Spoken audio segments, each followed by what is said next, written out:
जही से रखल बाड़ुए माई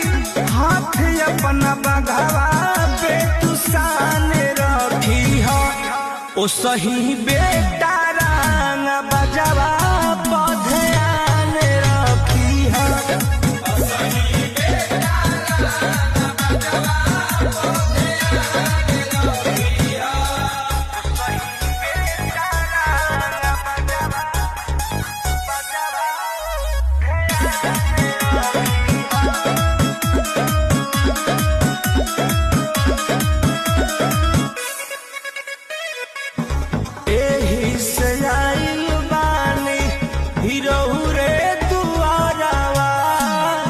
हमरा पर रखले रही हो